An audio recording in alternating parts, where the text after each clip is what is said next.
nacionalnog identiteta? Evo ovako, esencijalistička shvaćanja traže esenciju ili bit skupine i to ju traže u povijesnim i kulturnim obilježjima skupine. I ja bih takve pristupe nazvala inventarnim pristupima, gdje oni pokušavaju popisati koji su to elementi kulture ili neka obilježja kulturna ili elementi povijesti iz kojih se onda navodno tog popisa elemenata kulture ćemo mi odjedanput shvatiti što to jest naša nacija, odnosno što je bit te skupine. To se sad temelji na jednom shvaćanju kulture koje je ovako malo zastarjelo, koje isto polazi od ideje da je kultura jedan koherentan, monolitan, homogen, jednoznačan sustav mišljenja, vrednota, popis artefakata, dakle da to sve skupa čini kulturu i da ćemo mi opisom te kulture zapravo ujedno definirati što onda naša nacija jest. Dakle, i onda i naciji pridajemo isto tako nekakve karakteristike nečeg što je moguće opisati, popisati, uhvatiti, jednoznačno reći što ona jest. To je problematično utoliko što niti kultura u nekakvom suvremenom etnološkom poimanju, a onda niti nacija nema odnos 1:1. Dakle, iz kulturnih elemenata mi ne možemo definirati nacije. To je stara etnološka zapravo teza još iz 50. godina, da se na temelju kulturnog inventara zapravo ne može utvrditi, ovo je ova nacija, ovo je ona nacija. Zašto? Zato što na rubovima postoje miješanja. Dakle, na rubovima su potpuno nejasne granice između jedne kulture i druge kulture i mi svi ako dođete na hrvatsko-slovensku granicu vidjet ćete mnoštvo sličnih kulturnih elemenata, istih, od jezik koji je vrlo sličan, dakle govori su vrlo slični, do nekakvog kulturnog inventara koji je vrlo sličan. Dakle, kultura vam zapravo ne može odrediti naciju, a onda po tome istome, zapravo na temelju popisa kulturnih elemenata, vi ne možete reći da oni određuju nacionalni identitet neke skupine. Taj pokušaj zapravo je pokušaj fiksiranja nacionalnog identiteta u određenom kulturnom sadržaju. To je ono što ja govorim da je to esencija, dakle da je to pokušaj opisati nacionalni identitet kao neku vrstu zbilje, kao da ona postoji kao objektivna datost, izvan našeg odnosa prema njoj, izvan jezika kojim se koristimo u svakodnevnom govoru, iznad političkih odnosa, iznad odnosa moći. I u tome smislu zapravo esencijaliziranje, postvarivanje nacionalnog identiteta u teorijskom smislu je neodrživo. Zato što on je stvar predođbe, on je stvar stereotipa, on je stvar kulturnog sadržaja, a ne nekakvog gotovoga popisa kulturnih elemenata koje bi karakterizirali jednu naciju. A ako još mogu samo dodati tome, time zapravo mi fiksiramo i definiramo, jedanput zauvijek opisujemo što je nacionalni identitet neke skupine ljudi. A to zapravo ako razmotrite, sjetite se samo toga, upitajte dva čovjeka što misle o nacionalnom identitetu, što ga karakterizira, daće vam dva različita odgovora. Očito je da je problem u toj statičnosti, dakle, pristupa je... To. A što je problem sa... koja je zamka sve prisutnog historicističkog poimanja nacionalnog identiteta?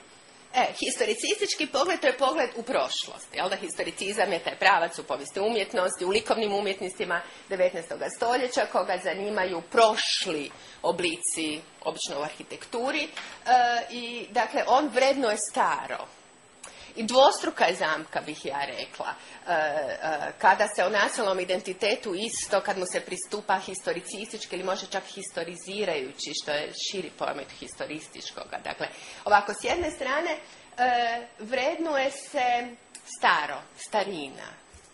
I kroz taj pristup, dakle, sve ono što nam je možda nekakvo nasljeđe srednjega vijeka, odjednom ispada da je vrednije nego bilo koji kulturni oblik koji nastaje u 19. ili 20. stoljeću. Dakle, to je je nešto što, ako prihvatimo ovo da identitet nije moguće okameniti i fiksirati u prošlosti, to vam poprilično onemogućuje bilo kakvu dinamičnost i promjenjivost i neke nove kreacije, neke nove predodžbe o identitetu. Dakle, to je s jedne strane i što se onda događa i dogodilo se u Hrvatskoj prije 20-ak godina. Dakle, takvi pogledi koji su historizirajući ili historicistički, ako hoćete, oni su se samo bazirali na prošlosti. Bilo je važno da smo od stoljeća 7. sjećate se sintagme stoljeća 7. Govorilo se puno o hrvatskim velmožama srednjevjekovnima i dakle mi smo se zapravo, neki naš identitet smo utemeljivali na nekakvim prošlim događajima, utemeljivali smo im dakle na povijesnim, kulturnim sadržajima koje možda više nisu relevantni u sadašnjosti. I na taj način smo zapravo onemogućivali se vidjeti svoje mjesto danas i u tom smislu, dakle, nekako djelovati u odnosu na ovo danas. Ali je primijenjen obrazac koji su druge europske nacije prošle ranije. Jest. Ja se apsolutno slažem i mislim da ovo što se kod nas dogodilo nije ništa neobičajeno. Sve evropske nacije zapravo su prošle kroz isti obrazac. Dakle, isti obrazac historiziranja, isti obrazac pozivanja. Konačno, mi smo dio toga zapadnoevropskoga ili šire, ako hoćete, europskog kruga i sve nacije u jednom trenutku svoje povijesti prije ili kasnije, i one se negdje stvaraju od 18. stoljeća, 19. stoljeća, mi smo recimo nacija koja u tome smislu kasno imamo u 19. stoljeću integrirajuće procese, međutim onda izrazito 90. godina prošloga stoljeća. Tu se ništa drugčije nije dogodilo nego u svim drugim nacijama svijeta. Dakle, isto se poziva na slavnu prošlost, na kraljevsku prošlost, na nekakve dosege, dakle u recimo nekakvom hrvatskom slučaju bile su neke ideje o slobodoljubivosti, o demokratičnosti Hrvata, o velikim stvarima koje su Hrvati napravili u srednjem vijeku. Dakle, u tome smislu, i to je ono možda što ovdje ljude će zbunjivati, nismo nimalo različiti od drugih. Sve nacije su prošle kroz te procese izgradnje nacionalnog identiteta koje se na sličan način događaju. A to historiziranje, dakle, osim što nas stalno vraća u prošlost i odmiče nas od ove sadašnjosti, koja mislim da nam je puno važnija, ona nam zapravo onemogućava da se sagledamo danas. I prošlost bi nam trebala služiti samo za selektiranje nekih korisnih stvari možda koje su se dogodile u toj prošlosti, pomoću kojih bismo se mogli definirati danas i imati nekakve predodžbe i projekcije našeg suvremenog identiteta danas.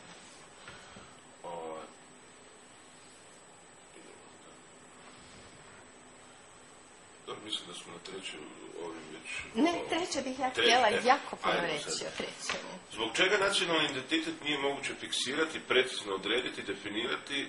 Koje su to stalne mijene i promjenjivost istosti? Što je to? Da, to mislim da je ključ i to je suprotno svim ovim esencijalističkim poimanjima identiteta, dakle koji imaju ideju da ga mogu opisati, uloviti. Oni ga najčešće ulovljavaju, ulov je u prošlosti, dakle oni ga fiksiraju u trenutku njegovoga nastanka. To je esencijaliziranje. S druge strane, ako identitet ne shvatimo kao stvar zbilje, kao stvar po sebi, nego ako identitet promatramo u sklopu jezika, dakle kroz diskurse u kojima o njemu govorimo, ako ga promatramo kao eminentno političko pitanje, dakle pitanje političko u smislu da je ono političko u smislu da ovisi o sadašnjem trenutku u kojem se on definira, i ako ga promatramo isto kao eminentno pitanje odnosa subjekta prema zbilji, onda zapravo dolazimo do ovih novih teorija identiteta. Teorija koja identitet prije svega promatraju situacijski, relacijski, interaktivno i refleksivno. Sad ću vam pokušati o svakoj od tih aspekata identiteta nešto reći. Dakle, situacijski promatrati identitet znači pogledati trenutak u kojem ga stvaramo.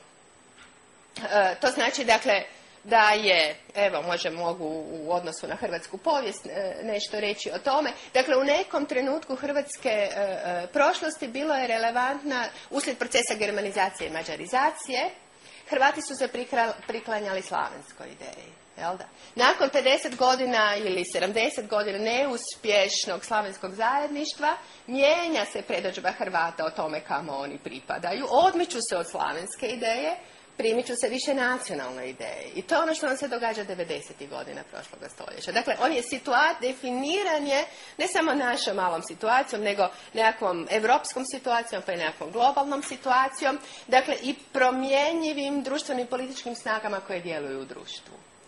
A ta situacija, zapravo u toj situaciji se uvijek dešava i taj jedan relacijski odnos. Naime, identiteta vam nema, dakle, iskaza i predodžbe o sebi nema bez ogledala koje vam nudi drugi. To drugim riječima znači da identitet se uvijek definira spram nekog važnog drugog koji vam je u tom trenutku, bili to Njemci, bili to Mađari, bili to Srbi, bila to Europa u ovome trenutku. Dakle, uvijek se definira spram nekog tog važnog drugog, neke druge nacionalne ili nadnacionalne skupine. I u tome smislu je on uvijek interaktivan i najčešće se zapravo događa, dvije su mu dimenzije. S jedne strane vi konstruirate ili konstituirate istost prema unutra, vi se prezentirate istima, ogledate se u ogledalu tog nekog drugog koji vam u ovom trenutku iz nekog razloga ne odgovara ili koji vam je taj važan drugi spram kojeg se vi pozicionirate i obično sebi pripisujete sve ono što odričete tome drugome. Tako da je ta relacijska ili interaktivna dimenzija identiteta zapravo vrlo zanimljiva jer je uvijek vaš iskaz o vama ili naš iskaz o nama je zapravo najčešće negativno zrcalo toga drugoga kojega vidimo u zrcalu. Jer mi se želimo od njega odvojiti. Dakle, mi se želimo razgraničiti od njega. Tako da su zapravo bitno o identitetu razmišljati kao dvije su osnovne sastavnice. Jedno je, dakle, ta konstruiranje istosti prema unutra. Drugo je razgraničavanje prema van. I upravo zbog toga identitete ne možemo pojmiti kao objektivne datosti, kao stvari po sebi, jer one su uvijek stvar predodžbe. Oni se izražavaju kroz kulturne sadržaje koje su tipične za neku kulturu. Kod nas su to recimo dva tipična i uvijek oprečna kulturna sadržaja ili stereotipa kroz koji smo mi iskazivali naš identitet. Jedno je slavenstvo, jedno je ta slavenska ideologija, jedno je nekakva hrvatska, više nacionalna ideologija. S time da je onda, ni to nije crno niti bijelo, postojali su neki dijelovi naše prošlosti gdje nekad su bila pretakanja jednoga i drugoga, ali u principu to je nekakva dominantna opozicija i naravno postoji ta komunistička ideologija koja je 50 godina zapravo imala nekakvu svoju viziju koja je bila slavenska. U tom smislu komunistička ideologija je jako dobro korespondirala sa slavenskom, budući da je bila ta ideologija bratstva i jedinstva različitih slavenskih naroda. Može, samo izvolite. Pa nije li internacionalistička, odnosno po ovom segmentu pokreta nesustavanja i tako dalje, dakle ona je bila imanentno, ali čak i u smislu pokreta nesustavanja možda i nacionalna na određen način, ali nije li i komunizam u stvari isto kao svaki totalitarni, nije isto kao svaki totalitarni sustav, ali kao totalitarni sustav on je bio ne znam, tu slavensku komponentu ja nisam nekako doživio kao djelatno. Pa jednom kad smo se 1948. odvojili, jel da, od internacionale radničke, onda se zapravo na kreiranju tog jugoslavenskog zajedništva, mislim, ona možda nije bila eksplicitna kao takva, ali sada ja o tome razmišljam i prvi puta sad na taj način o tome razmišljam možda, ali u svakom slučaju kroz tu famoznu sintagmu jedinstvo, bratstvo i jedinstvo, radila se o jedinstvu, bratstvu i jedinstvu jugoslavenskih naroda, južnoslavenskih. Mi smo u etnologiji uvijek govorili o južnim Slavenima, tu još pripadaju i Bugari, Bugari su bili isključeni iz te države.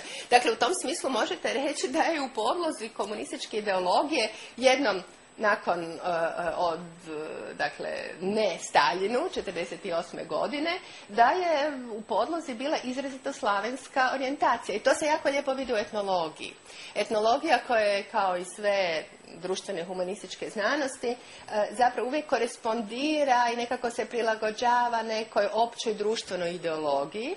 I to vam je doba hrvatske etnologije kada se, premda pod nazivom nacionalna etnologija, mi vam zapravo bivamo informirani o slavenskoj kulturi unutar koje se smještaju Hrvati.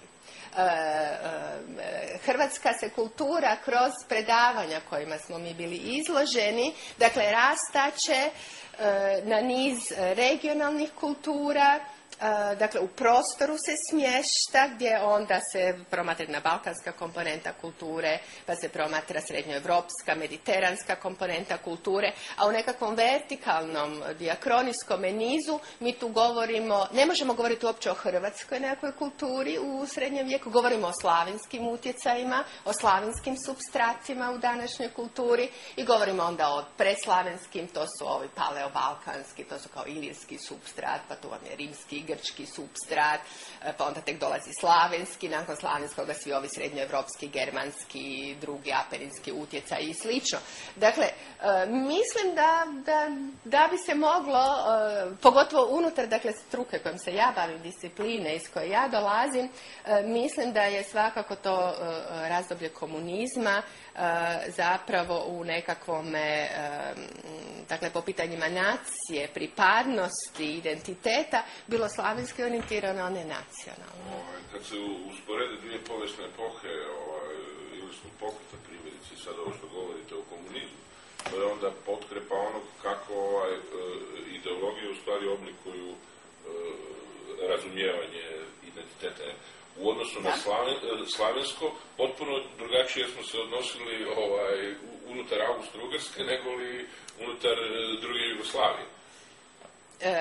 Da, ja bih rekla, naime, identiteti, to sam već mislim rekla, identiteti jesu političko pitanje, odnosno ideološko pitanje. I dominantne ideologije nekog društveno-povijesnog trenutka će vam davati dominantne naracije o identitetu. I to je ovo što se sad događa i ovdje u Hrvatskoj zadnjih 20 godina. Jel da? Slom komunizma, nestajanje te multinacionalne države, 90. godina, dakle dovodi do jednog sasvim, do tog iskakanja sasvim drugoga ideološkoga modela koji sad sve što je slavensko, a što nije, dakle, prvo ovako, sve što je slavensko nastoji se sad tumači da je to hrvatsko. Što iz aspekta etnologije mi ne možemo reći. Etnologija zapravo, odnosno te nekakva povijesno usmjerena etnologija, kada proučava povijesne epohe, ona zapravo ne može utvrditi, ona može utvrditi slavenskog nekakvih kulturnih elemenata, ne može reći o to hrvatsko ili to srpsko ili to ne znam, konačno pripada nekoj današnjoj suvremenoj naciji. I u tom smislu zapravo etnologija vam vrlo lijepo pokazuje kako su to, ta nacionalizacija koja se zbila 90. godina, zapravo počeva više na jednoj ideologiji nego na stvarnosti. Ali to je ono od čega smo krenuli, da identiteti jesu stvar predodžbe, jesu stvar kulturne projekcije i naše ideje o tome što mi jesmo, a ne zbilje toga što jest. Ali normalno zato što su ti konstrukti u stvari nastali u 18. i 19. stoljeću, a vi proučavate nešto što je prilično dublje kada niti svijest o tome nije mogla postojati. Da. Mi proučavamo nešto kada zapravo mi imamo ove mitove o dolasku Hrvata, jel da, u ove prostore o 7 braće i 2 sestre. Mi imamo čak i lijepe Kikerecove ili ne znam čije reprezentacije toga, ilustracije, ali to su mitovi nužni za konstituiranje, integriranje nacije. Dakle, to su mitovi, kao što vi kažete, koji je nastao u 18. 19. stoljeću. Mi tada zapravo, etnologija ne može, i to je nešto što možda sad već mogu reći, vrlo se često kad se govori o identitetu se pokušava utvrditi što je izvorno hrvatsko. Pa ćemo sad s tim izvornim hrvatskim mi nešto pokazati ko smo mi i šta smo mi. Etnološka znanost koja bi trebala se time baviti, ona vrlo rijetko može utvrditi šta je izvorno hrvatsko.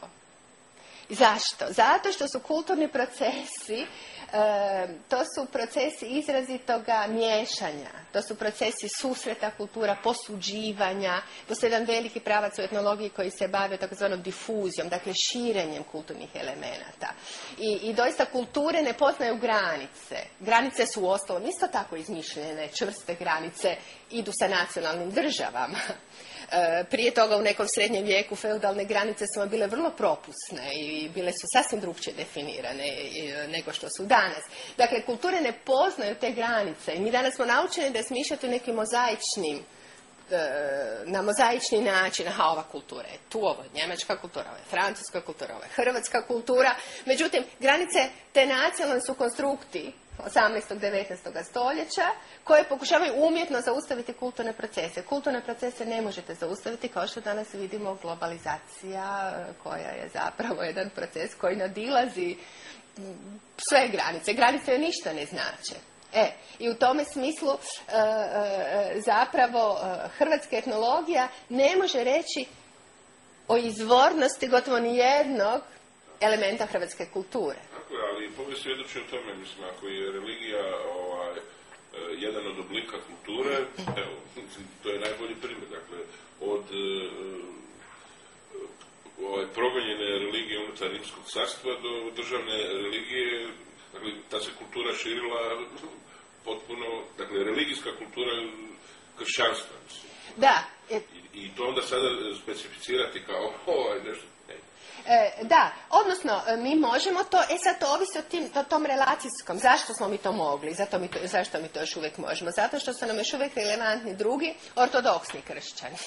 I zato mi ističemo to kao neki u odnosu na njih. Naravno u odnosu na veći dio Europe i veći dio svijeta današnjega to nije nikakva specifika, ali to je to što se vraćam, dakle, na to da je identitet iskaz o identitetu je uvijek zapravo iskaz o onom nekom drugom koji nam je u ovom trenutku relevantan drugi. A naravno 90. i pazite, to je ratno razdoblje. Bilo je to baš idealno razdoblje za kristalizaciju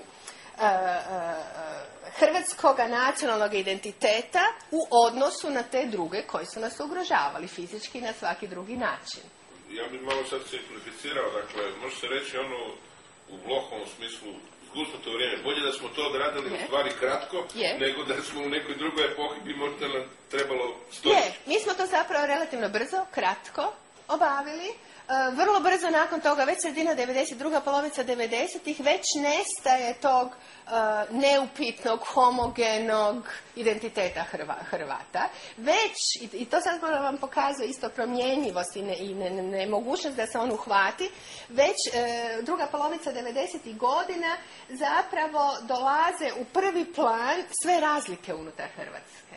Dakle, koje su ne samo rodne, dobne, nego su klasne, nego su profesionalne, pa imate i konfesionalnih razlika, imate regionalne razlike. Hrvatska je, da, o tome mogu nešto isto poslije reći, Hrvatska je izrazito kulturno, regionalno kulturno pluralistička zemlja. I sve ovo što smo, dakle, u ratnom, tom zgusnutom vremenu, kad je zbilja bila fizička ugroženost, sve to što smo mi transcendirali, sve te unutrašnje razlike, odjednom one postaju važne, jer one jesu važne za funkcioniranje nekoga društva. I onda se kreće prema novom konstruktu koji je puno bliži u stvari identitetima suvremenih nacija danas u Europi. Tako je. I ja mislim da smo mi danas, to više na manje i više težak način i zapravo na jedan način koji nikako da se to uzme kao normalno, jel da ti procesi koji se kod nas događaju, mi se sad doista konstituiramo na taj jedan suvremeniji način. Više ne nisu potrebiti mitovi, ali se ne znamo nositi s time. Mi se sad ne znamo nositi s time da smo mi unutar sebe različiti. Da smo mi različiti smo, dakle, i kulturno-političke, da postoje različite opcije, I ja mislim da je potpuno neprihvatljivo da se sa jednoj opciji jedna opcija da se više etiketira kao nacionalna, druga manje nacionalna. Mislim, ni u kojoj državi svijeta toga nemate. Sve su političke opcije nacionalne u smislu da se brinu za nacionalnu državu. Samo na ovaj ili na onaj način. A to je onda pitanje njihove ideologije, dakle i toga na čemu su. A mi nikako da nadiđemo. Dakle, nedavno sam bila na nekakvoj krasnoj demografskoj tribini gdje su demografi naši tvrdili da je pitanje natalitetne politike nije pitanje jedne lijeve ili desne opcije. To je pitanje države.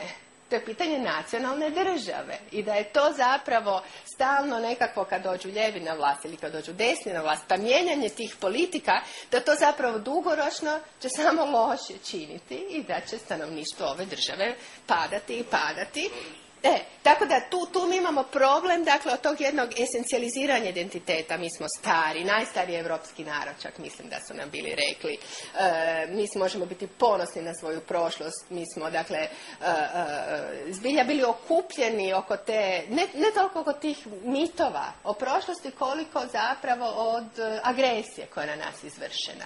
Nakon što je nje nestalo, mi sad unutar sebe nikako ne možemo nekako prihvatiti da je normalna unutrašnja diferenciranost, da su normalne različite razine diferenciranosti i da zapravo svi mi na ovaj ili onaj način, ako živimo već ovdje, trebamo pridonositi boljitku ove države. Ali ne volimo samo mi od toga. Primjerice, ja ne znam da li postoji jedna država, odnosno narod koji je nakon raspada Jugoslavije nastao na ovim prostorima, koji za sebe ne tvrdi da je najstariji u Europi. Dakle, to je jedan kompleks da se dokaže. Ja sam nedavno pratio jedno historičari, povjesničari su bili u Sarajevu. Dakle, mislim, on Bošnjak tvrdi sad da su Bošnjaci najstariji, da su oni kao ili to. I druga stvar tvrdi da je, kako se zove, da svega 20% slavenskog elementa postoji u genetskom kodu. Ali dobro, to je jedno... Znam, i ta sva genetska istraživanja. Ja vam mislim da vam to uopće nije relevantno za našu predodžbu tome ko smo i što bismo mogli postati. I kod nas su jako bila popularna genetska istraživanja. Mislim, što vam to govori? To vam je isto kao što je sad jako važna tamburica koja odjednom postala je simbol hrvatskog identiteta. Ok, sve u redu. Da li je važno da je ona orijentalnog podrijetla? Ja mislim da nije. To vam isto to, da li je važno da sad imam 20% zrnaca koji su slavenski ili germanski? Apsolutno nevažno za to što ja danas jesam, što mogu biti i što hoću biti. Drugi element čine. Idemo sada... Na kravatak. Ako do sada nisu napravljena istraživanja koje je potvrdilo da je Hrvatska domovina... idemo se vratiti u ovom katalogu nacionalnih, znam da nije metodoloških, ali to je kravata kao primjer stvaralačke interakcije i kulturne razmjene među narodima i kulturama. Da, meni se činilo da način na koji se danas piše o kravati, to zahvaljujući toj akademiji Kravatici, toj ustanovi koja se sustavno već više od 10 godina, mislim, bavi promicanjem kravate, mislim da su oni na sjajan način, dakle, kroz priču o kravati, pokazali upravo to o čemu sam do sada govorila, dakle, to susretanje kultura i naroda i uzajamno obogaćivanje. Dakle, jer ako o kravati, tu sad isto postoje neslaganja, ali ja bih rekla, ako ništa drugo, sigurni smo u to, dakle, da su Hrvati dali ime tom predmetu, tom odjednom predmetu. Ajde, u to smo potpuno sigurni. Prema akademiji, na priči Akademije kravatike, zapravo prvi neki dodir Europe sa kravatom je bio kroz hrvatske vojnike u 17. stoljeću koji su nosili rubec oko vrata i koji se onda svidio Francuzima i dakle prešao je u vojničku modu, onda se proširio dalje na različite druge slojeve društva. I kroz tu priču o kravati oni su zapravo na sjajan način pokazali kako kravata je zapravo plod kulturne razmjene između Hrvata, između Francuza, Amerikanaca, Engleza, Talijana, Francuza, možda sam ih već spomenula, dakle da je ona doista jedan povijesni melanž i brikolaž gdje je svaki od tih naroda dodao nešto svoje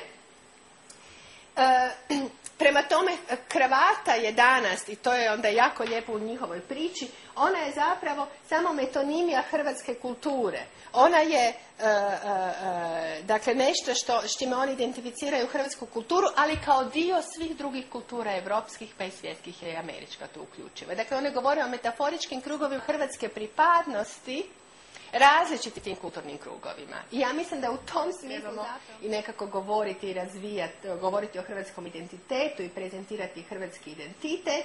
Dakle, trebamo govoriti o različitim razinama hrvatske pripadnosti, koji ide od lokalne, nekakve seoske, na regionalne, nacionalnu, nadnacionalnu i onda svjetsku. I kravata je upravo zato je zapravo na tako zahvalan predmet, jer nas istodobno može definirati kao Hrvate, ali kao i građane svijeta. Ali nisu napravljena temeljna istraživanja koje bi potvrdila da Hrvatska ipak Hrvatsku kao domovinu kravate, no različitim artističkim i marketinškim projektima stvara se imidž i tako dalje. Koliko je to uspješan bio projekt u smislu stvaranja imidža? Ja mislim da je to najuspješniji hrvatski projekt stvaranja imidža. To vam spada pak u te teorije identiteta koje su, recimo, mogle bismo ih nazvati ekonomsko-marketinške ili instrumentalne.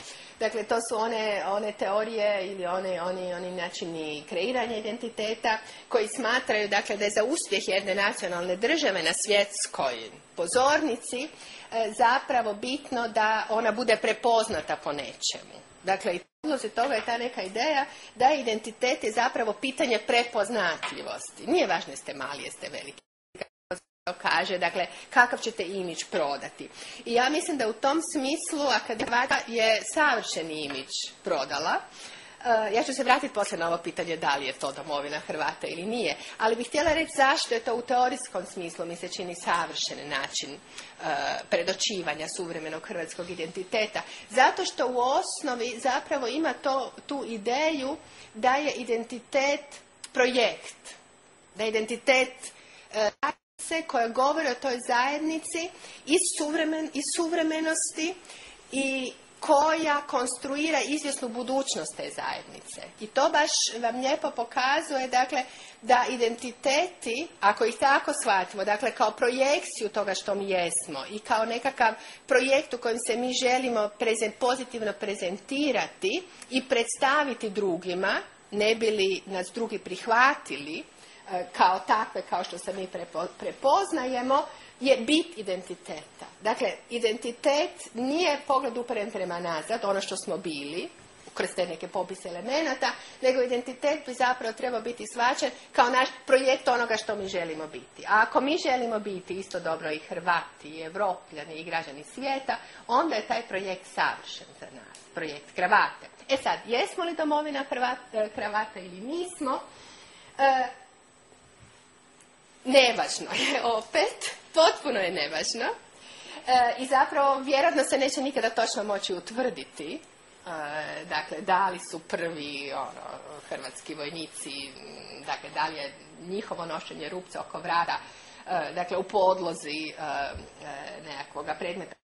Otvorenosti kulture i naroda prema tome predmetu, i to je negdje nešto gdje bi ja insistila da je to isto bitno, nešto na čemu mi možemo graditi identitet naš, dakle na toj nekoj otvorenosti primanju različitoga i drugačijega. A sad domovina kravate, da ili ne, to se vraćam na ono što sam prije spomenula, mi veći dio nešto, dakle prešla sam svu moguću literaturu o hrvatskim uskrsnim običajima prve polovice 20. stoljeća, u Hrvatskoj i izvan Hrvatske, dakle svug, dakle u obližnjim susjednim zemljama. Što je rezultat toga? Rezultat toga je da nisam našla niti jedan hrvatski uskrsni običaj koji bi bio univerzalan, dakle poznat Hrvatima, to je jedno. Ali nisam našla niti jedan hrvatski uskrsni običaj koji ne bi bio poznat nekom drugom narodu. Razumijete što to znači? To s drugim riječima znači da ništa nije izvorno hrvatsko. Ali, što to drugo? Ali ja nisam na taj način tome govorila. Ja sam onda rekla, dakle, da svi uskrsni običaj koje Hrvati poznaju, Ali, što to drugo? Ali ja nisam na taj način o tome govorila. Ja sam onda rekla dakle, da svi uskrsni običaji koje Hrvati poznaju, bez obzira na to što su poznati i drugim narodima i bez obzira na to što nisu poznati svim Hrvatima, su hrvatski običaji po tome što ih prakticiraju Hrvati. A nekakva njihova specifičnost i ovo što mi uvijek tražimo autentičnost u nečemu, ona se zbiva. Ali gdje se ona zbiva? Ona se zbiva na lokalnoj razini, ona se zbiva na toj seoskoj zajednici, koja u sklopu nekakvog uskrsnog običaja će prirediti neku samo njima zanimljivo natjecanje ili događaj, koja će dakle kroz to izraziti sebe drukčijima možda od susjeda i imat će taj osjećaj vlastije drugačijosti. Kad govorimo o artefaktima, odnosno nečem materijalnim proizvodima ili predmetima koji oblikuju određeni kod i naročito u tim teorijama marketinškima oko poimanja identiteta, mislimo da je to potpuno irelevantno jer Švicarci vjerojatno nisu izmislili sad. A svi tvrdimo da Švicarci su vrlo dobri, čak i radi plastične satove, ali kad radi Švicarac sad to je nešto. Nisu izmislili sir. Francuzi rade bolji sir nego oni, mislim. Tako je, na primjer, niko nema ekskluzivitet za proizvodnju vina, ali točno se znaju koje su planetarno poznate vinarske nacije, mislim. Da. Tako da je vrlo teško, zato opet se vraćam, vrlo je teško pripisati bilo kojoj naciji ili bilo kojem narodu ekskluzivnost bilo čega. Ali to drugim riječima ne znači da mi kroz ove marketinške nove poteze, dakle se ne možemo konstruirati kao da smo i mi proizvođači vina i to je kod nas je sad nekakav pokušaj da se i to učini, jel da?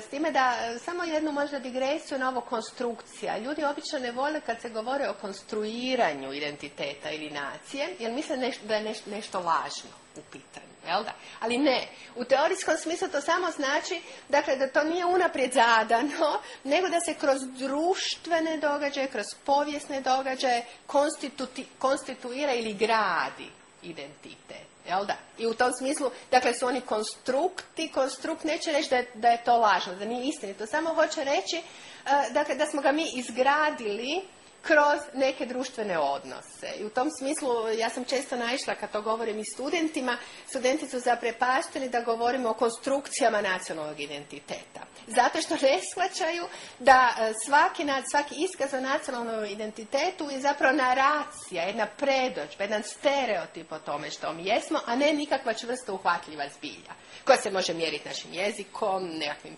trima pismima koje su Hrvati imali, ne znam, spomenicima ovima ili onima. I tu su onda nekakvi nesporazumi nastaju koji mislim da su nepotrebni zato što naprosto govorimo o različitim razinama stvari. Mi ovdje govorimo o tome da nacionalni identitet valja i možemo jedino adekvatno pojmiti kao predodžbu o tome što mi jesmo. Odnosno projekciju onoga što želimo biti. Upravo to. I to mi se čini ključ. I zato se meni kravatološka akcija, ako ga tako smijem nazvati, kravatološka akcija strašno sviđa. Idemo dalje. Što je sa identitetskom komponentom slavenstva koja je bila dominantni identitetski kod u prijašnjim fazama razvoja? Pa čak i u prvoj polovici 20. stoljeća. Ima se osjećaj da je on sada u tom brzom procesu iznova stvaranja novog nekakvog nacionalnog i oblikovanja nacionalnog identiteta, kao da je izvođen kirurški. Mislim, što se tu dogodilo? Da, ja se ne bi s vama složila da je baš kirurški izvađen. Ja ću vam sad opet nešto iz aspekta svoje uže struke govoriti. Dakle, uže struke koja je zapravo se razvila unutar slavenske etnologije i koja je, dakle, proučavajući hrvatsku kulturu u prostoru identificirala 3 izrazite i snažne regionalne kulture. To je ono što smo mi u etnologiji nazivamo jadranskom inačicom hrvatske kulture, dinarskom inačicom ili panonskom inačicom hrvatske kulture, a u nekom općem našem govoru su nam poznatije, dakle, kao mediteranska, srednjoevropska i balkanska inačica hrvatske kulture. Znači, kroz te 3 prostorne varijante varijante hrvatske kulture, od kojih niti jedna ne dominira, to odmah treba reći, niti jedna ne dominira hrvatskim nacionalnim identitetom i zato idu ti prijepori koja je snažnija i hoćemo li se mi više identificirati kao Mediteranci, kao srednjoevropljani, a ne daj Bože kao Balkanci, ali nešto ću reći o tome.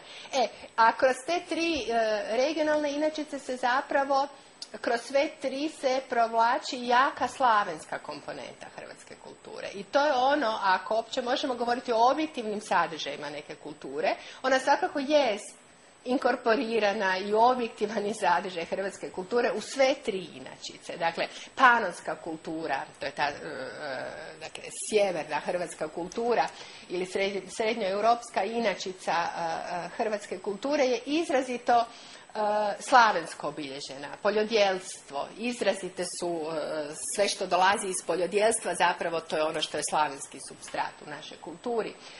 Isto tako, dinarska inačica je obilježenija nekakvim predslavenskim varijantama kulturnima, dakle to su ti nekakvi paleobalkanski elementi. Dok je ova mediteranska, naravno da je tu manje važan slavenski supstrat, važniji su nekakvi mediteranski supstrati, ali je svakako je došlo do kulturnog prožimanja i slavenstvo prožima sve te tri inačice hrvatske kulture. Vraćam se opet na to, u ovome trenutku nije popularno pozivati se na slavensko, pa se zato toliko to ni ne ističe, ali da li nam je to danas važno? Zapravo opet to nekakvo stalno... Naime, kad bismo danas opet insistirali na slavenstvu, što bismo time dobili u smislu oko čega smo se složili, da je identitet zapravo projekt i projekcija onoga što želimo biti? Da li bismo nešto kvalitativno dobili u tom smislu da slavenstvo sad ističemo kao nešto što dominira hrvatskim identitetom? Da.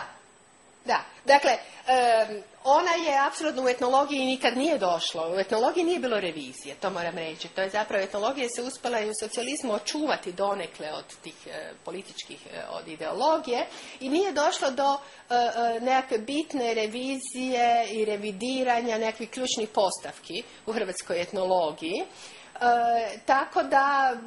I danas se naravno na fakultetu uči dakle o tome da je nekakvi temeljni supstrat Hrvatske, govorimo o tradicijskoj seljačkoj kulturi, ruralnoj kulturi, je slavenskoga podrijetla. I to je apsolutno akceptabilno i to je nešto što se niko... Ne možemo se odreći toga. Dobro, ali kada govorimo o novijoj povijesti, odnosno naše kolektivno osjećanje i predodžba toga, tu stvari malo ipak drugačije stoje. Na primjer, nikom pametno više, dakle, Jugoslavija kao prostor je, kao država je stvar povijesti, to je gotovo, tu nema nikakve priče. Ali isto tako prevladava mišljenje da, primjerice, nas bi trebalo na isti način zanima šta se događa u Beču, Pešti ili negdje, a ne šta se u Beogradu, zato što je to, ali ljudi i kulturna suradnja i predstave koje igraju u Beogradu i Zagrebu pokazuju da su ljudi zainteresirani za ono što se događa u Sarajevu i Beogradu, nego li što se događa u Beču ili negdje drugdje. I šta je sa tim, tom slavenskom, odnosno jugoslavenskom komponentom koja je opstala u tom nekakvom kulturnom smislu i njezinom poimanjem, danas, evo, to je pitanje Andrića, Krleže, svega, mislim, šta je tu nasljeđe, mislim, kako se prema tome odnosi? Pa to su još uvijek efekti posljedice tog ratnog stanja od prije 20 godina, jel da? Ali morate priznati da se to sve više otvara, jel da? Da su sve veća gostovanja, suradnje kazališta, Brijunsko kazalište, ovo Ulises već odavno zapravo inzistira na toj suradnji. I naravno, budući da smo mi svi ljudi samo određenog vijeka, jel da? Sva sreća, naš životni vijek ograničenog trajanja i dokle seže naše sjećanje, mi svi dolazimo iz tog nekakvog doba kad se još sjećamo intenzivne južnoslavenske ili jugoslavenske suradnje i gdje mi zbog jezika već korespondiramo i izrazito i lakše nam je pratiti nego Burgtheater iz Beča, jel da, koji dođe na gostovanje. Ali stvar je preferencija i vi imate danas dobre dijelove hrvatskog društva koji će preferirati te nekakve komponente i koje će zanimati turbo folk ili koje će slušati ne znam kakve pjevače i glazbu, ali imate i neke druge koji će svakako biti posjetitelji, redoviti posjetitelji, ne znam, Eurokaza ili Festivala svjetskog teatra. Zašto ne? Imate jedno i drugo i zapravo, ali se kroz medije možda više prezentira ova nekakva srednjoeuropska orijentacija nego što bi recimo u nekim barem medijima bila prisutna, recimo ajmo reći, pa možemo je nazvati balkanskom, možemo je nazvati jugoslavenskom ili južnoslavenskom. Jugoslavensko još uvijek imate nekakve prizvuk politički koji je nije akceptabilan, jel da? Ali ajmo je nazvati slavenskom nekakvom, koja kažem opet je nam je razumljivija zbog jezika koji manje mislim koji je razumljiv. Dobro, da puno ne duljimo više o tome, mislim, sam pojam jugonostalgije je potpuno glup. On je, jer šta je, vidimo sada u televizijskim serijama svi idu tu rekonstruirati prošlost. A šta oni žele rekonstruirati? Žele rekonstruirati situaciju kad su imali plaće, kad nisu morali raditi, kad su bili socijalno sigurni, drugo ih ništa ne zanima, taj okvir. Da. Jer ja se kladim da zapravo nikoga danas više ni u Hrvatskoj ne zanima, dakle, ta nekakva revizija u tom smislu, politička revizija, ne. Niti u bilo kojim ovim državama koje su nastale nakon raspada Jugoslavije. Da, dakle, krivo je upisivati u te nekakve kulturne sadržaje koje nam se opet prezentiraju, tu jugonostalgiju i onda neku političku ideju. Ja mislim da to više nitko. Konačno Hrvatska je država koja kao samostalna neovisna država pristupa Europskoj uniji sljedeće godine. I dakle to je nešto što je ključni pokazatelj da više nema nikakve mogućnosti dakle tog nekakvog revidiranja, nekakve bivše tvorevine. No što ja hoću reći, to me sad sjetilo jedne druge predodžbe, vrlo česte metafore kad se govori o ovom području, o Hrvatskoj. Hrvatska se vrlo često prezentira kao razmeđe ili raskrižje ili kao dakle, istoka i zapada. Jel da, i jako često se o tome govori.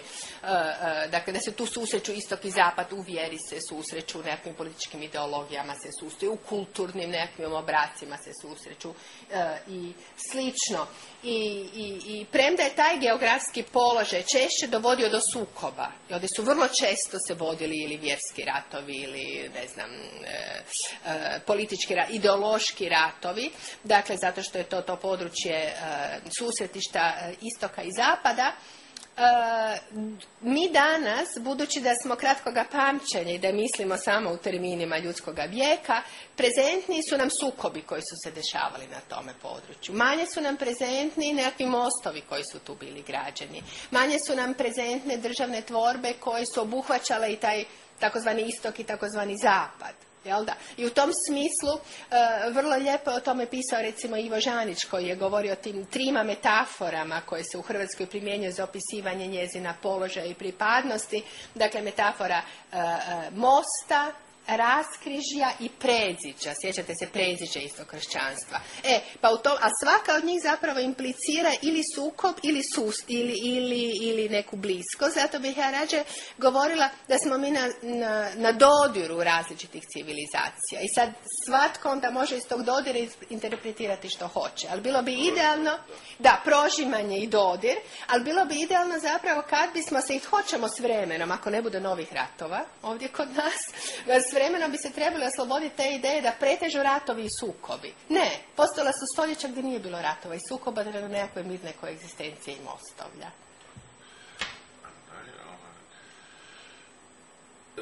Jedno od vaših posebnih područja stručnog interesa je hrvatska dijaspora, odnosno useljeništvo. Da li uopće dijaspora pravi pojam, mislim, idemo to sad probati definirati pojmove, da smo mogli nešto reći. Njih se redovito u raspravama o hrvatskom nacionalnom identitetu, bez obzira na pojedinačne, nedavno sam vidio izložbu u Rijeci Amerika, što je mislim, čudo da se nakon 20 godina uopće, jer to je velika priča za identitet, ne samo Hrvata, nego Mađara, mislim. Dakle, mislim, u mnogim raspravama o identitetu to se jednostavno preskače, mislim, dakle, idemo, dakle, pojmovi, Je, dijaspora veliko, prijeporno pitanje bih ja rekla. Hrvatska je jedna od nacionalnih država koja ima u odnosu na broj stanovnika jedna od najvećih dijaspora na svijetu. Da li termin dijaspora ili ne, sad ne bih ušla, to je dosta onako teorijsko i komplicirano pitanje.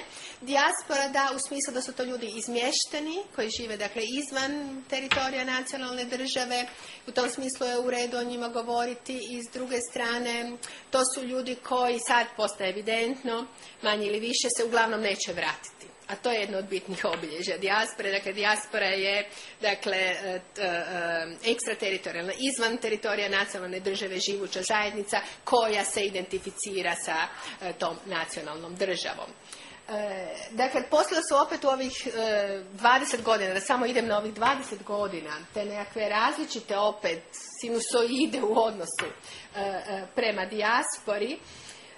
Evidentno je, s time da povijest toga nije ispisana, barem koliko ja znam, evidentno je da je dijaspora imala ključnu ulogu u nastanku i formiranju Hrvatske države, da na različitim razinama, u materijalnom smislu.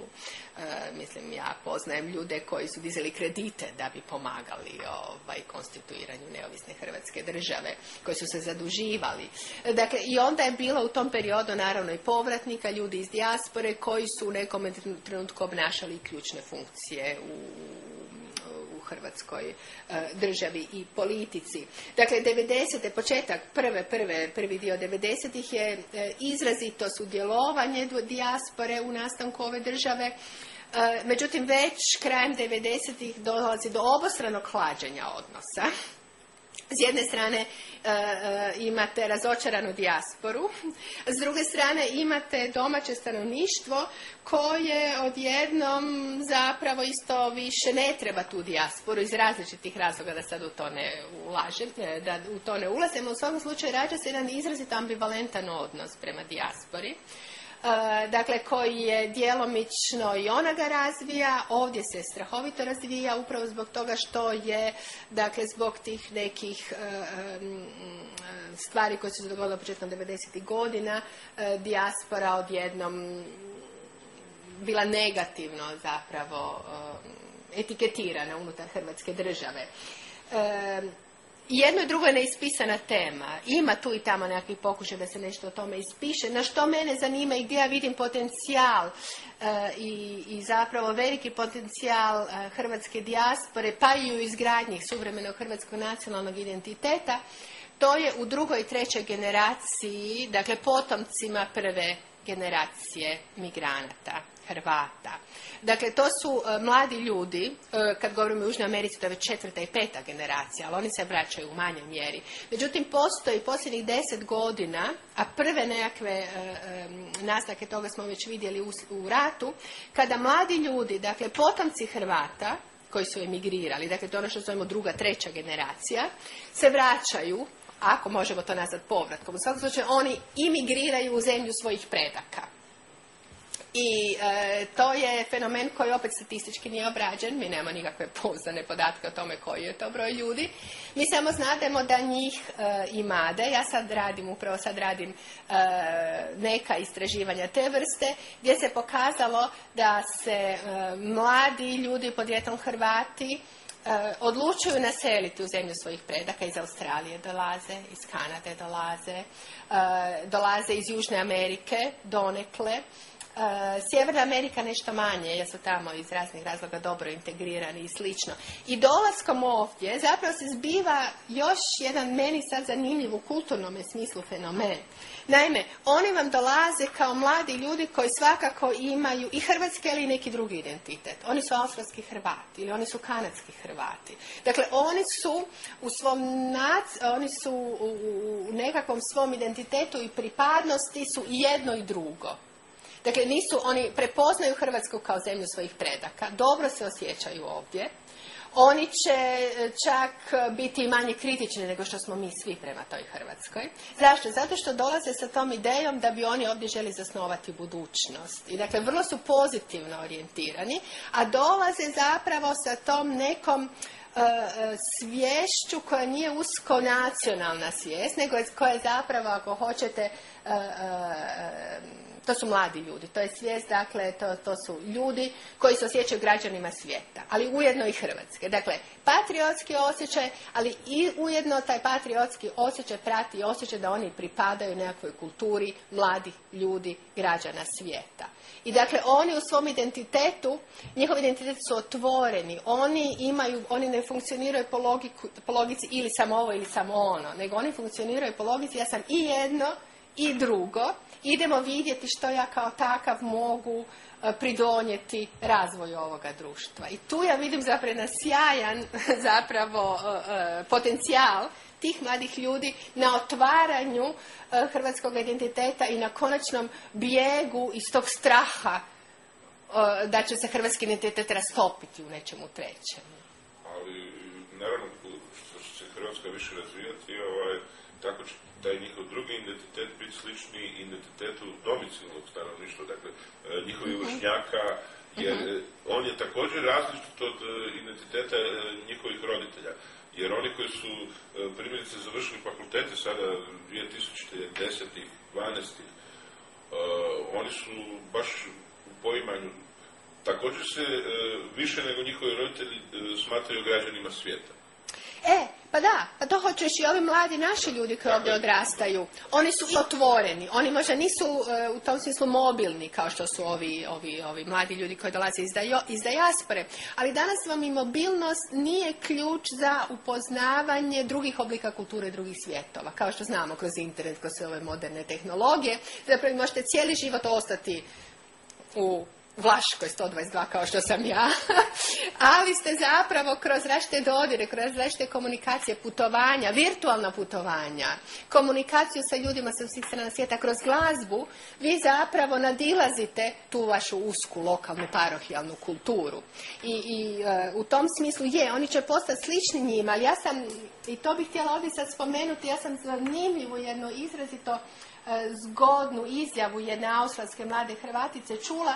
Ona je rekla da oni jesu drugačiji od lokalnih Hrvata, ali ona to usporedila sa činjenicom kulturne različitosti koja postoji unutar Hrvatske. I rekla je, pa kao što postoje Hrvati kajkavci i Hrvati čakavci, tako postoje neki dijasporski Hrvati koji dolaze sa svojom nekakvom specifičnom kulturom i dakle koji pridonose, to je sad ona moja interpretacija, pluralizaciji hrvatske kulture. I to je možda još jedna dodatna regionalna, ako hoćete, ili ne bih je nazvala regionalna, nije ona teritorijalno nigdje upisana, ali jedan dodatak i bogaćenje inačica hrvatske kulture. I mislim da je to sjajno. I to nam otvara zapravo vrata onda različitih drugih svjetova s kojih oni dolaze, ali oni uvijek ostaju mostovi. Oni ne potiru veze sa svojom Kanadom, sa Australijom ili sa nekom trećom zemljom iz koje dolaze. Sama situacija da dolaze je dobra, jer primjerice generacije gastarbajtera iz 60. godina, oni su na neki način žrtvovane generacije, zato što su do pravih obiteljskih drama bi dolazilo kada bi otac i majka na kraju radnog vijeka se željeli vratiti u Hrvatsku napravili kuću, a on naravno tamo već pustio korijene i u gimnaziju ili on se neće vratiti. I samim tim što Hrvatska postaje zemlja koja je i za Njemca ili Australanca ili za Amerikanca zanimljiva za život, u tom smislu će ali ja smijem samo... Ako europski nadnacionalni identitet shvatimo kao skup vrednota, kakva je hrvatska identitetska popudbina u Europskoj uniji?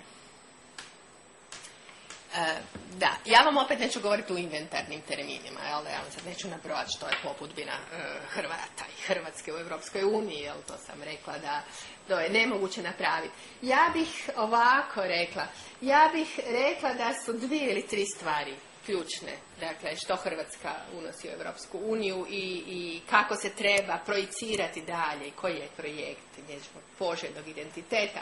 Dakle, prvo, Hrvatska mora sebe konačno pojmiti kao razlikovnu unutar sebe. I ona jest, dakle, njene kulture su različite, pluralne. Ona je jedna pluralistička u kulturnome, etničkom i svakom drugom smislu država.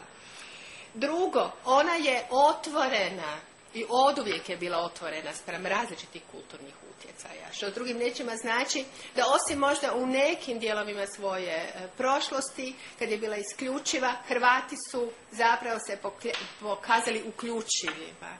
Hrvati su sposobni, dakle, uključiti i druge kulturne obrasce. To je jedna dakle, uključivost gdje se pokazuje i otvorenost Hrvata, a druga se pokazuje u tome da su zapravo bili otvoreni kroz povijest i ka uključivanju drugih etnija u svoje društvo. I vi imate zapravo klasičnu nekakvu hrvatsku situaciju da je u hrvatsko društvo su inkorporirane odvekada različite etničke skupine, koje je vrlo zanimljivo. Danas se insistira da su one i kulturno različite. Ne, sva povijesna istraživanja pokazuju, dakle, da su u jednoj regiji, u jednome kraju, gdje su živjeli izmiješani različite grupe sa različitom, ajmo reći, etničkom sviješću, zapravo one dijelile istu kulturu.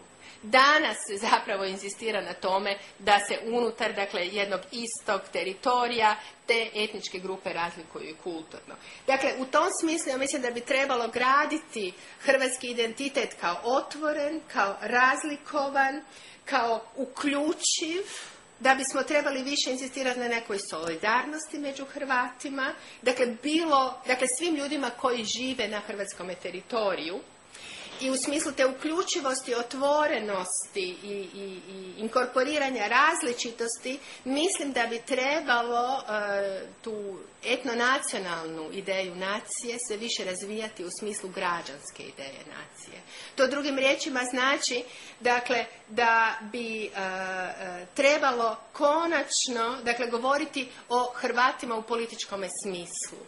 Odnosno, da jedna osoba se može da je moguće razvijati takvu naraciju unutar koje se osoba može definirati i kao ravnokotaranin, i kao Dalmatinac, i kao etnički Srbin, ali i kao politički Hrvat. Dakle, ili hoćete, ako sada govorimo o nekim drugim područjima, da se osoba može identificirati i kao, ne znam, iz Slavonskoga Broda, i kao Slavonac, i kao Hrvat, i dakle, kao Europljani uvijek je, zapravo to nam je ta nekakva najviša razina identiteta. I u tom smislu ja mislim da je nekakva projekt dobrog i poželjnog hrvatskog identiteta, dakle, uključit će sve te različite etnije koje ovdje žive na ovom teoriju, uključit će hrvatsku dijasporu, pogotovo onu koja se ovdje želi vratiti, neće ju isključivati, dakle, iz bilo kakvih projekcija i bilo kakvih sadašnjih dakle, stvaranja ideja o hrvatskom identitetu i njegovati građanstvo kao ono što nas povezuje sve kao državljane Hrvatske, bez obzira, dakle, na nekakve etničke naše pripadnosti, kulturne, regionalne, ako hoćete i lokalne. Konačno izaći iz parohijalnosti i zapravo afirmirati ono što ja vidim kao nekakvu prednost područja dodira na kojemu mi živimo, a to je, dakle, otvorenost prema svima i svakome na jednakim osnovama, bez obzira na podrijetlo. Što znači da Hrvatska je više nacionalna zemlja koja uključuje nacionalne manjine koje ostvaruju svoja građanska prava. To je apsolutno, to je neupitno, ali ja bih htjela vidjeti da te nacionalne manjine se konačno definiraju kao politički Hrvati. Ja bih htjela vidjeti neku izjavu. Kao što su podrijetlom Hrvati, Srbi ili bilo šta u Njemačkoj definirani na način... Vi imate prekrasnu situaciju burgenlandskih Hrvata, dakle gradišanskih Hrvati, koji imaju doista dvojne identitete, koji su istodobno imaju hrvatsku svijest, ali i svijest o tome da su Austrijanci. I to bi ja htjela vidjeti, dakle, da se unatoč ovom burnom, turbulentnom, krvavom 20. stoljeću zapravo dogodi ono što su bile neke naznake u 19. stoljeću, dakle, da ti različite, jer ovdje uvijek problem je tih etničkih grupa, dakle, da one se dožive i kao politički Hrvati, da budu inkorporirani ne kao nacionalna manjina sa specijalnim svojim pravima, nego kao građani. I zato sve ove nekakve etničke stranke, ove ili one provenijencije, meni se čini da to ne vodi nekakvoj građanskoj ideji ove nacije i nekakvoj građanskoj njihovoj inkorporaciji u ovo društvo i da to će i dalje produbljivati animozitete sa hrvatske strane, zato što se oni pak osjećaju diskriminiranima u odnosu na sva prava koja se daju nacionalnim manjinama. I u tome smislu mi je zapravo idealna izjava Alena Finkielkraut'a, poznatog francuskog intelektualca, koji je zapravo početkom 90-ih sjajne knjige napisao o Hrvatskoj, zalažući se za hrvatsku ideju. Dakle, on je Židov. On je, dakle, i on se osjeća Židovom, ali je rekao da on prije svega jezično, kulturno i politički Francuz.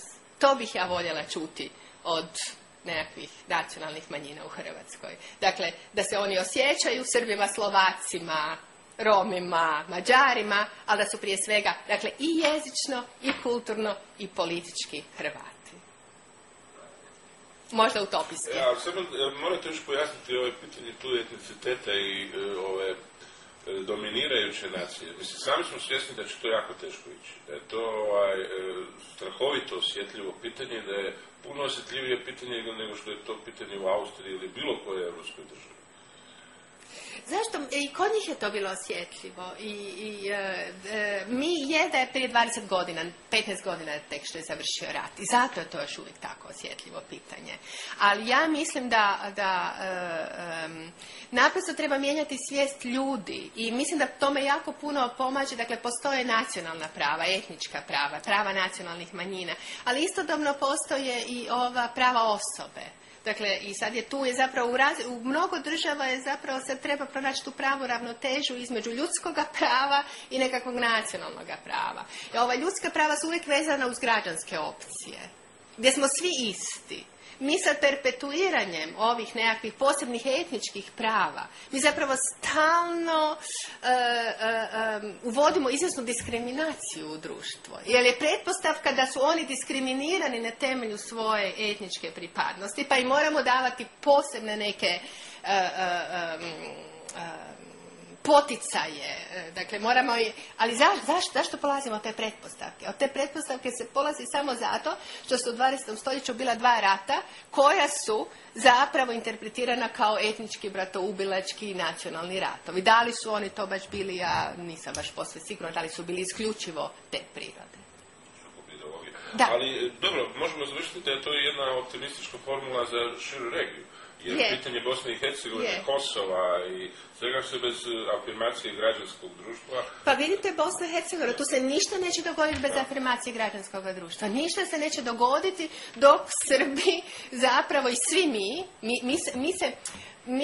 mi se suočavamo sa svim negativnim stvarima isto koje su se dogodile. U Srbiji se to zapravo još, pogotovo u Republici Srpskoj se to ne događa. Oni sustavno negiraju, dakle, svoje sudjelovanje u događajima 90. godina. I mislim da je zato građanska opcija jedina moguća opcija na ovome teritoriju. A u smislu shvaćanja suverenog društva kao liberalne demokracije, mislim. Da, gdje smo svi isti pred zakonom, svi sa jednakim pravima.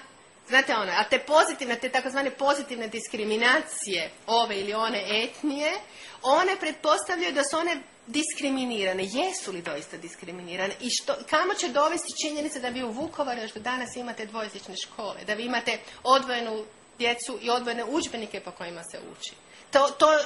Mostar isto tako funkcionira, vjerojatno i drugi neki dijelovi Bosne i Hercegovine. To nije put u sigurnu građansku, liberalnu, demokratsku budućnost Hrvatske, a niti susjednih država.